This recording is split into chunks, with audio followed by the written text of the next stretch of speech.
Hey guys and gals, this is Bob. I'm in the kitchen today, gonna do a cooking video showing you one of my favorite Instant Pot recipes. I'm gonna make Instant Pot burritos. So we have the 8-quart Instant Pot. I believe this also works in the 6-quart Instant Pot. And I'm gonna show you all the things you need. I'll also include the whole recipe in the video description. So you're gonna need some meat, unless you wanna make veggie ones.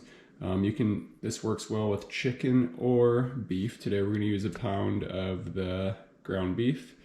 You need, I think any kind of rice will work. We use a long grain brown rice. I need a cup of that. I've got that pre-rinsed there ready to go. You need some broth. Because I'm using the ground beef today, I'm going to use some of this Sam's Choice organic bone broth. You need a 15-ounce can of corn. You need a 15-ounce can of black beans. You need a 4-ounce can of green chilies.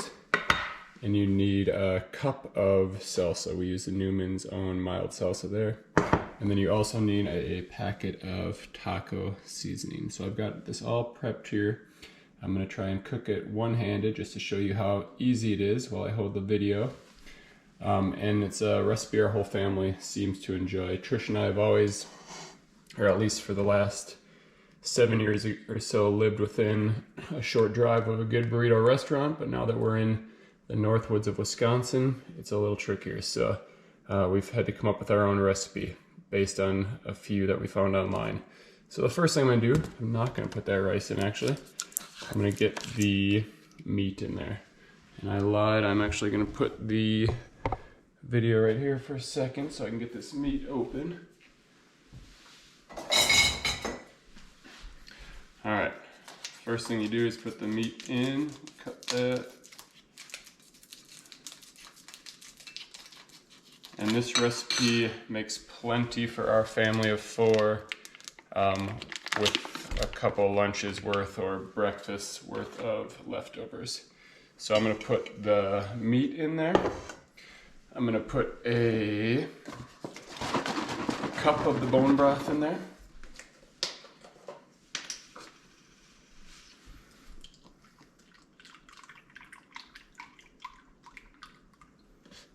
There we go. And I'm going to put this taco seasoning in there.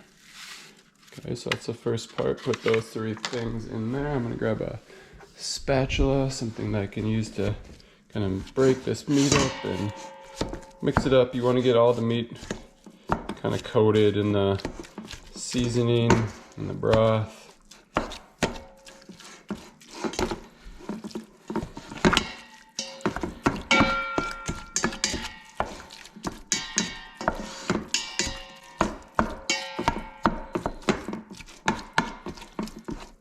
And if I were using chicken, which we often do, you want to cut the chicken, make sure it's thawed, and then cut it up into maybe 1-inch pieces, cubes. We've used chicken breasts, we've used chicken thighs, both work well for this recipe. Okay, so I've got that broken up and mixed. Okay, so that's kind of your base layer.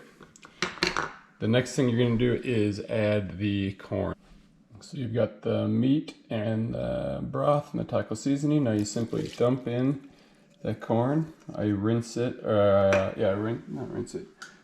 drain the water out before I put it in there. Now I'm going to grab the black beans and do the same thing. Black beans are drained and they go right on top.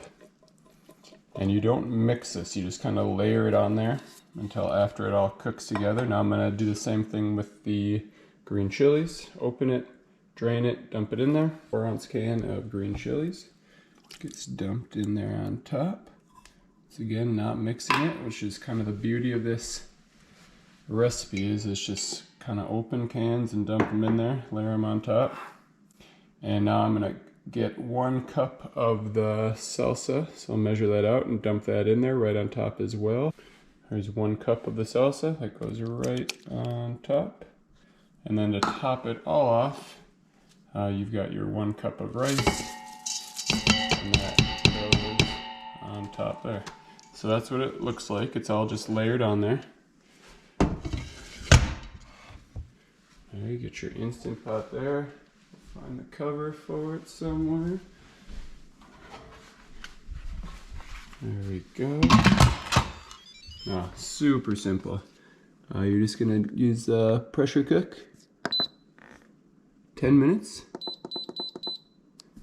Okay, that's it. And then you're gonna let that cook. When it's finished, you can do a quick release and then mix it. I'll show you what it looks like right after it finishes cooking. It's usually a little liquidy, but I've found that the more it sits, the better it settles and the better it tastes. So this is something I usually do during nap time or in the morning to prep for dinner.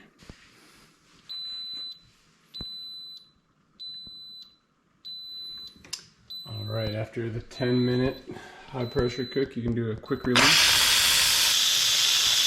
That 10-minute cook time is plenty of time to get all the cooking mess cleaned up so that you're just left with the dinner. All right, after the release, you can open it up. Like I said, it's gonna be pretty liquidy when you first finish it, but this is when you can mix it up. And we're getting fogged up there. Like I said, I'll usually do this in the morning and let it sit all day so those flavors can really soak up, and it also thickens up. But once it's all mixed in there,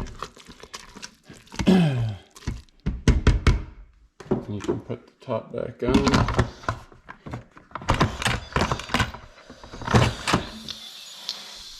Make sure you have your keep warm function on, and then you're going to be ready to serve. We usually eat it with tortillas and some holy guacamole.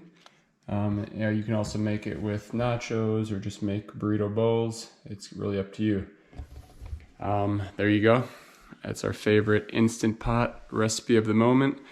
We use it on Tuesdays for Taco Tuesday, but it feels like a day off of cooking. It's just a nice, simple, open up cans, dump them in there, and then let it cook. So I hope you enjoy that. Hope you try it out. If you have any questions, you can email me. Email's in the video description along with the recipe. Thanks for watching. Bye.